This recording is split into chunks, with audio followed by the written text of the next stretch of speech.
Welcome to Whispers After Midnight. Tonight we dive into one of the darkest and most shocking chapters in Utah's history, the LeBaron family of 1897 and their horrifying taboo practices.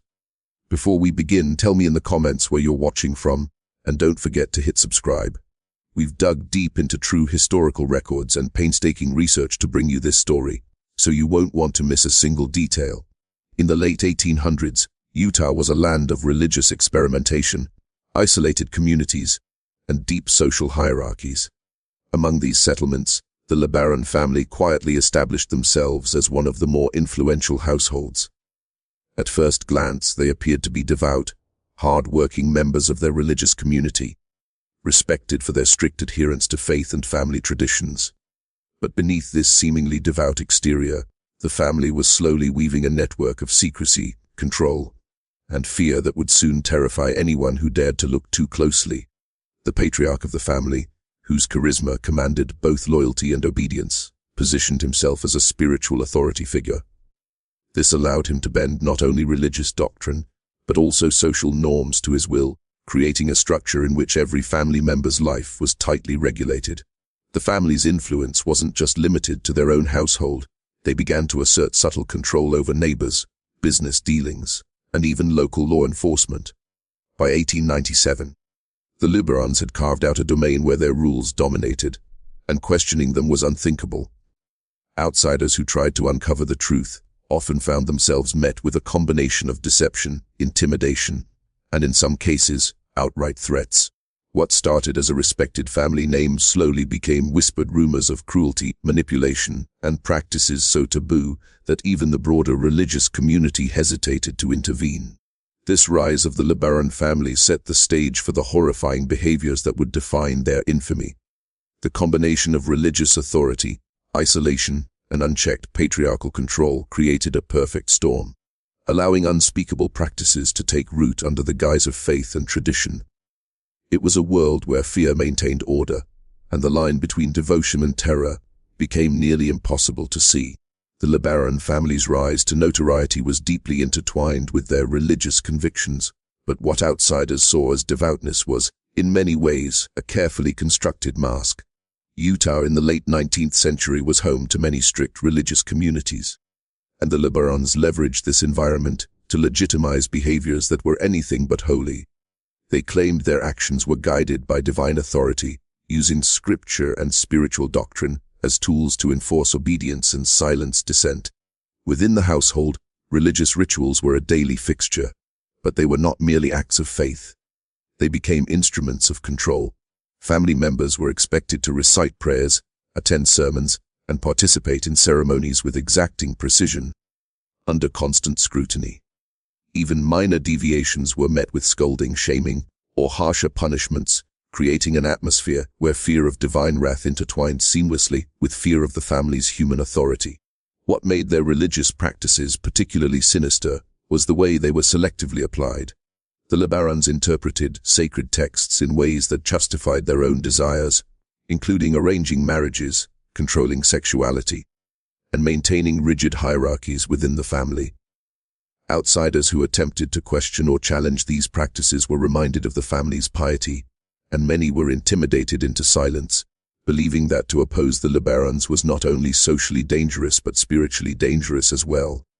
In this way, religion became a shield and a weapon. It masked taboo and abusive practices behind a veneer of holiness, making it nearly impossible for neighbors or authorities to discern what was truly happening inside the family home. The very faith that could have provided protection and guidance instead became a tool for manipulation, trapping each family member in a cycle of fear, obedience, and silence. By presenting themselves as devout and righteous, the LeBarons cultivated an image that discouraged curiosity and intervention. Their strict religious facade was not just a reflection of belief. It was a calculated strategy to hide behaviors that would shock any outsider and allow the family's dark legacy to grow unchecked. The LeBaron family wasn't just bound by religion. They were bound by rituals so secretive that even their closest neighbors could only speculate about what went on behind closed doors. These rituals, carefully orchestrated by the family patriarch, were designed to reinforce control, instill fear, and ensure complete loyalty from every member of the household. Outsiders who caught even whispers of these ceremonies were often too afraid or too bewildered to intervene. Inside the family home, the rituals were layered with symbolism, prayer, and obscure traditions that seemed spiritual on the surface. But for those living it daily, they were exercises in domination and psychological manipulation. Children as young as 7 were expected to participate in ceremonies that emphasized obedience above all else. Failure to follow instructions, hesitation, or questioning the process was met with strict punishment, shaming, or threats of spiritual damnation. Over time, these rituals trained family members to accept the patriarch's authority unquestioningly, blurring the line between faith and fear. What outsiders never fully understood was that these ceremonies were not benign acts of devotion. They were carefully coded systems for reinforcing taboo behaviors. They dictated interactions between family members, controlled marital arrangements, and even regulated sexuality in ways that aligned with the patriarch's desires. Certain rituals were deliberately kept hidden, sometimes taking place at night or in isolated parts of the property, so that only the most trusted or most terrified members witnessed them. The secrecy was absolute. Outsiders might see gatherings, hear chants, or notice strange symbols etched into walls, but the full nature of what occurred remained elusive. This mystery only fueled rumors and heightened the family's aura of menace. To the community, the LeBarons appeared eccentric, devout, and insular, but inside, the rituals were a methodical way to maintain absolute power and manipulate human behavior to serve the family's twisted objectives.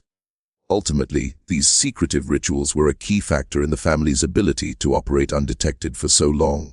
By cloaking abusive and taboo practices in layers of religious tradition and secrecy, the LeBarons created a world where loyalty was enforced, fear was constant, and the truth remained locked away, known only to those trapped inside their walls. One of the most disturbing aspects of the LeBaron family's control was their manipulation of marriage, a practice that extended far beyond social custom and entered the realm of coercion and domination.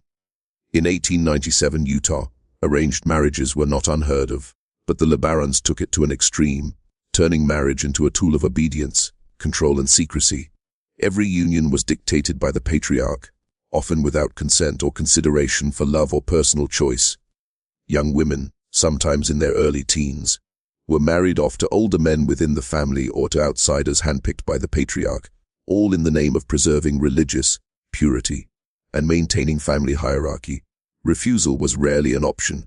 Resistance could bring threats, ostracization, or even spiritual condemnation.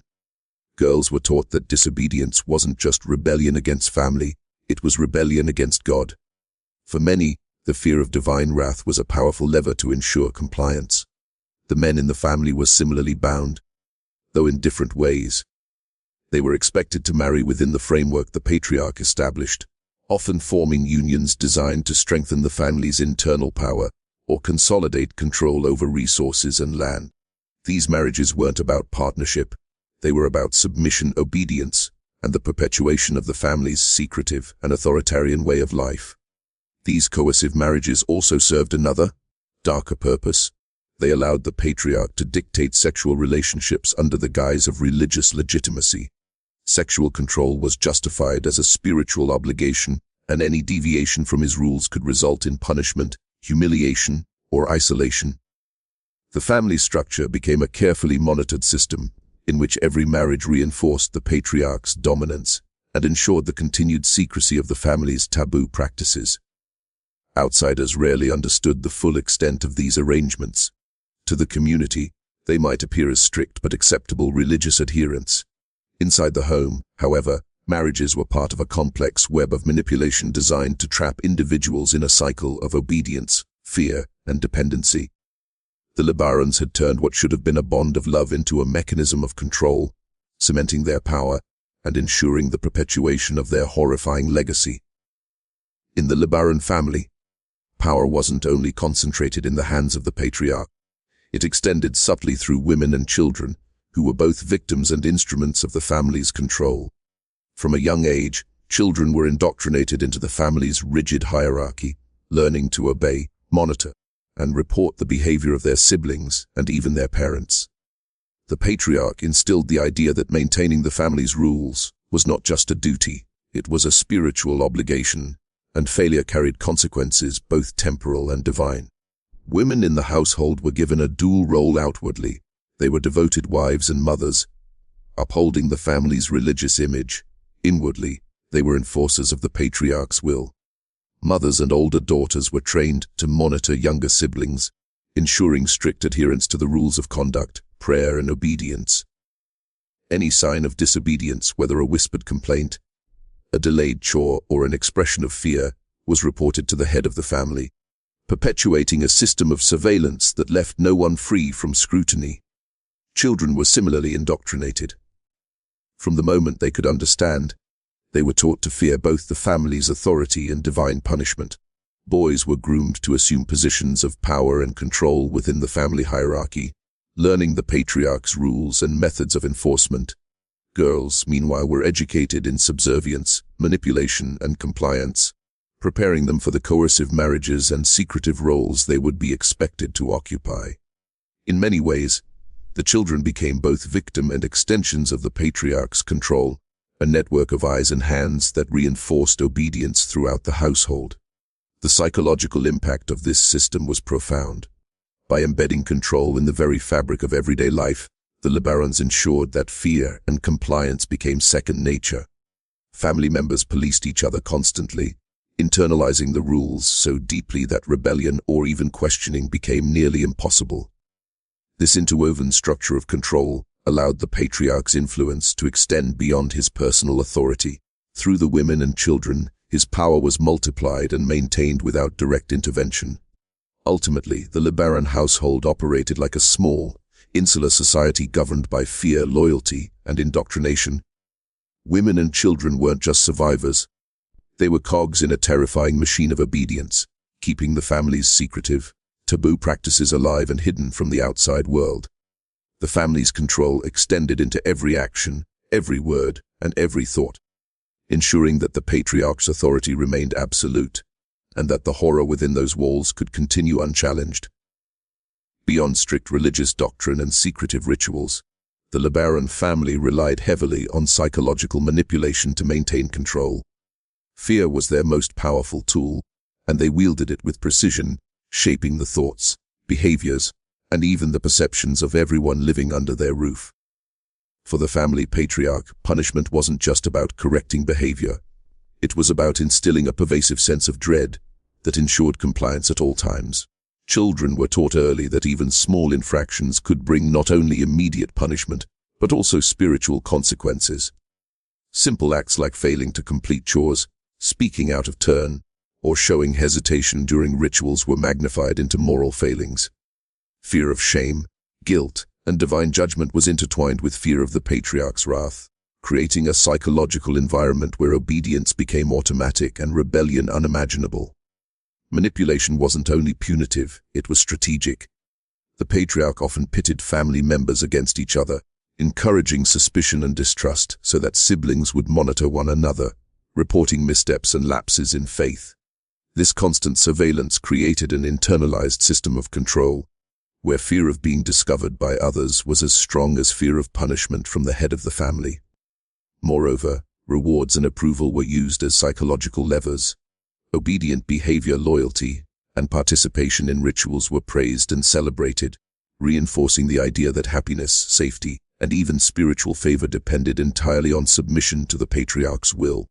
Conversely, questioning, hesitation, or resistance, even silent doubts, were met with subtle intimidation, coldness, or threats, deepening the psychological hold the patriarch had over the household. This combination of fear, manipulation, and conditional affection created a family environment that was profoundly isolating. Members were psychologically trapped, unable to trust their own thoughts or instincts and constantly measuring their behavior against the patriarch's expectations. Outsiders could see only a devout, orderly family. Inside, however, the LeBarons' use of psychological control ensured that fear became instinctive, obedience automatic, and rebellion almost impossible. In essence, the family operated less like a household and more like a carefully engineered psychological experiment, where terror, manipulation, and indoctrination maintained absolute authority. This fear-based obedience didn't just enforce rules, it allowed the family's taboo and horrifying practices to persist quietly, hidden behind the veil of piety and tradition. One of the darkest and most disturbing aspects of the LeBaron family was the way they concealed sexual abuse and taboo practices under the guise of religious devotion. While outsiders saw a devout, orderly household, within the walls of the LeBaron home, sexuality was strictly controlled, manipulated, and often twisted to serve the patriarch's will. These acts were justified as spiritual obligations or necessary for preserving family purity, masking what was in reality deeply abusive behavior. Women and girls in the household were the most vulnerable. From a young age, they were conditioned to see submission not just as obedience but as a sacred duty. Marriages, often arranged by the patriarch, served as a framework to normalize control over sexual activity. Consent was irrelevant. Any resistance was framed as rebellion against God, a sin that could bring punishment not only in this life but in the afterlife.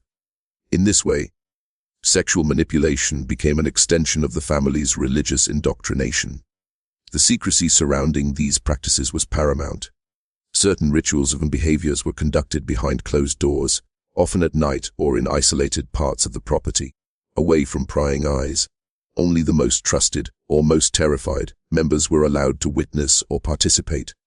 Fear ensured silence. Family members were conditioned to believe that any disclosure would bring divine wrath, social ostracism, or violent reprisal from the patriarch.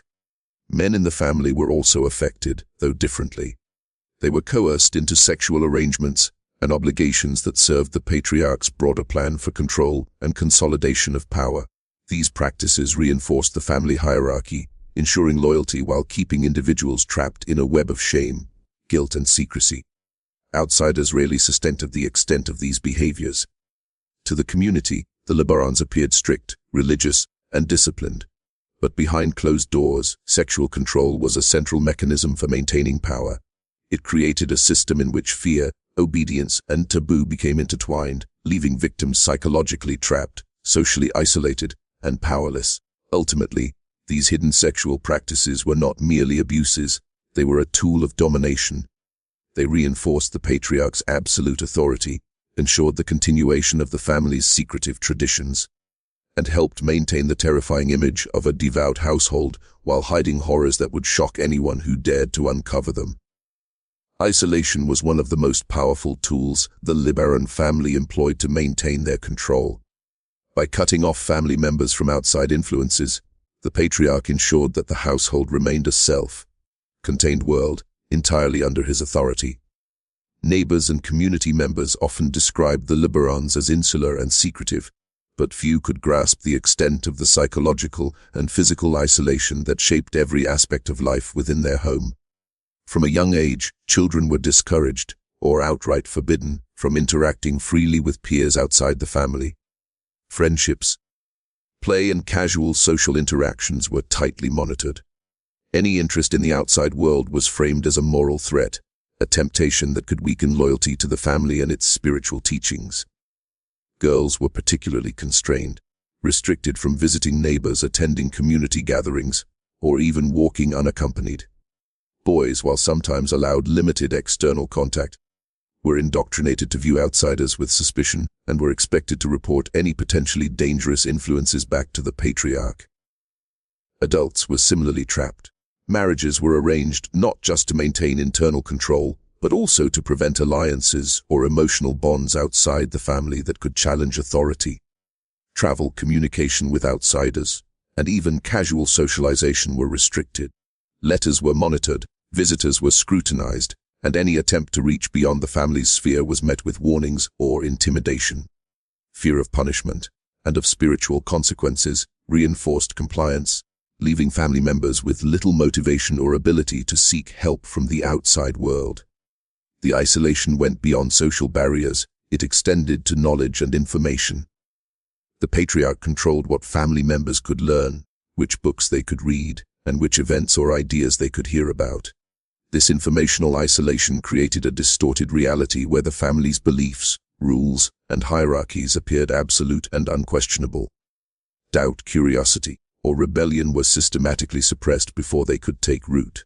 By isolating his family, The patriarch created a self-reinforcing system of obedience and secrecy. Family members were dependent on the household for both physical survival and emotional guidance, leaving them trapped in an environment where fear, indoctrination, and taboo practices went unchallenged. Outsiders often assumed the LeBarons were simply a devout, if unusual household, but inside, isolation ensured that every secret could flourish unchecked, and every act of abuse or manipulation remained hidden from the world. The LeBaron family's power was not maintained solely through religion, rituals, or isolation. Violence and intimidation were central tools in their arsenal. While outsiders often saw a strict but orderly household, inside, fear was a constant presence. Punishments were not only disciplinary, they were strategic, designed to enforce obedience, break wills, and ensure that any challenge to the patriarch's authority was crushed immediately.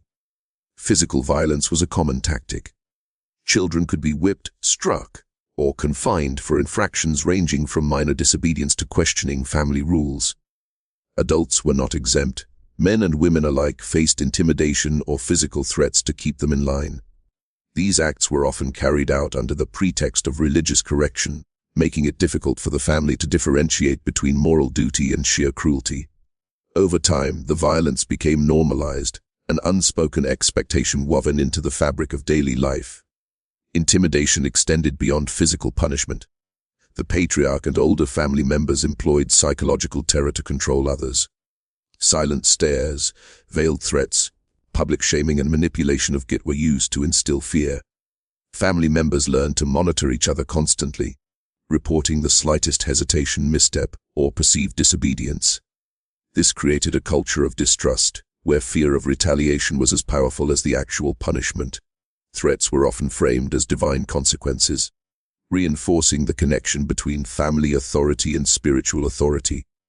Children were taught that failing to obey could not only result in immediate pain, but also in eternal damnation. Adults were reminded that any challenge to the patriarch's rules would bring shame, ruin, or social ostracism. In this way, violence and intimidation became tools for shaping behavior, creating a household where compliance was instinctive and fear was omnipresent. The combination of physical, emotional, and spiritual intimidation allowed the LeBarons to maintain absolute control. Each act of violence reinforced the hierarchy, ensured secrecy, and made escape or rebellion seem impossible. Family members were trapped in a cycle of fear, obedience, and silence, unable to challenge the patriarch without risking both their safety and their souls. Ultimately, these tactics were more than mere discipline. They were instruments of terror. By intertwining violence and intimidation with religion and ritual, the LeBarons created a household where fear governed every thought and action, allowing their horrifying practices to continue unchallenged and hidden from the outside world. Despite the LeBaron family's careful control and secrecy, whispers of their bizarre and terrifying practices began to circulate in nearby communities. Neighbors described the family as insular, strange, and sometimes frighteningly strict. Unusual behaviors, children who seemed fearful, young women who appeared withdrawn, and adult men and women who rarely left the household, sparked suspicion. Rumors grew, fueled by small glimpses of rituals, strange symbols, or overheard conversations. But the family's reputation for devoutness often made these stories difficult to believe. Community members struggled to reconcile what little they knew with the family's public image of piety. Outsiders were wary of accusing the LeBarons of wrongdoing without concrete proof, fearing both social backlash and spiritual judgment. Yet, as more unsettling accounts emerged, strange disappearances, coerced marriages, and odd nocturnal gatherings, local whispers began to solidify into serious concern. Families in the surrounding area started sharing warnings, often in hushed tones, about the dangers of becoming entangled with the LeBarons. Law enforcement eventually became involved, but investigations were challenging. The family's secrecy and intimidation tactics made gathering evidence nearly impossible. Witnesses were often too scared to speak out, children were coached to lie or remain silent, and adults feared retaliation.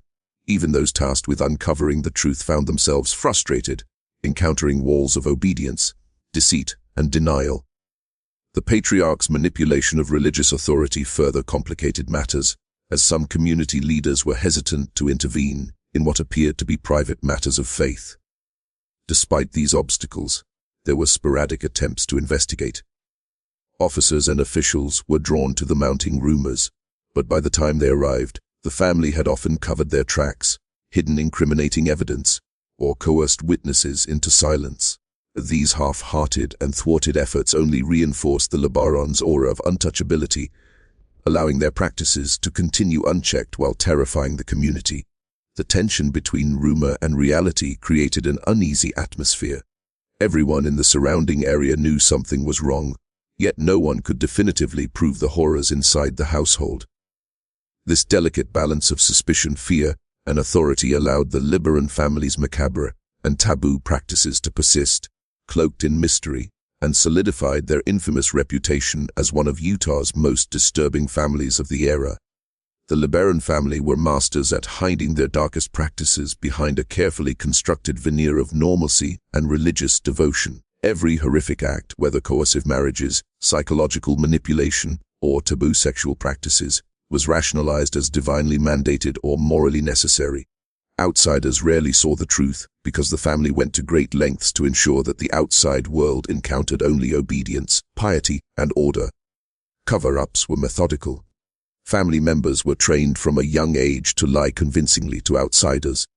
Children were coached to answer questions in ways that diverted suspicion, and adults presented a carefully scripted image of normal, religious life.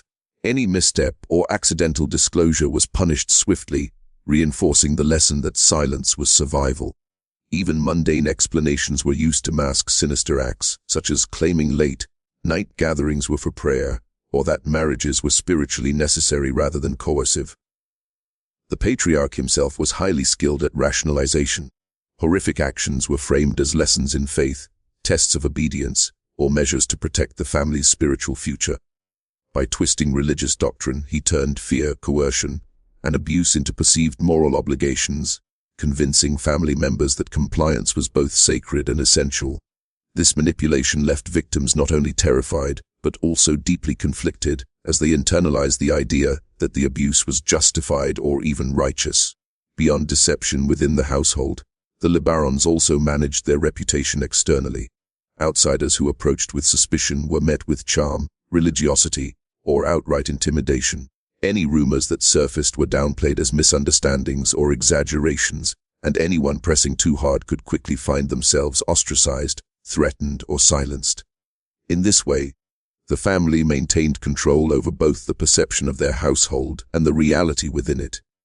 The combination of secrecy, indoctrination, and rationalization created a perfect environment for horror to flourish unseen.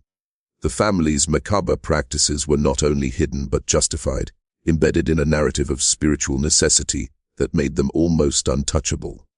Even those who sensed the truth often doubted their perceptions, as the LeBarons' careful cover-up made evil appear as devotion, coercion seem like care, and terror masquerade as faith.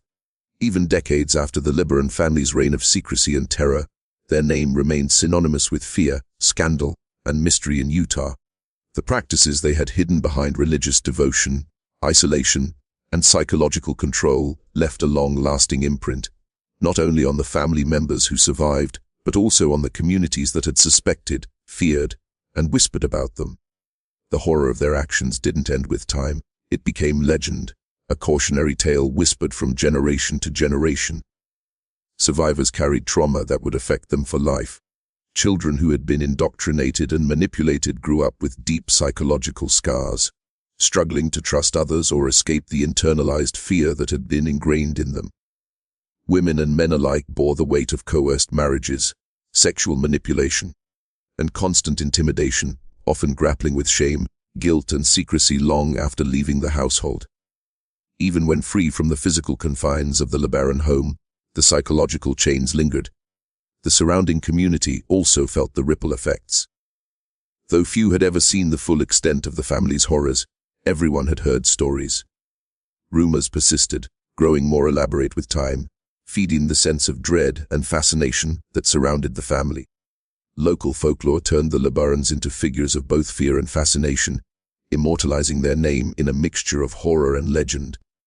Historians and researchers who later uncovered records, letters, and accounts from former family members and neighbors painted a picture of a household where power, fear, and secrecy were absolute.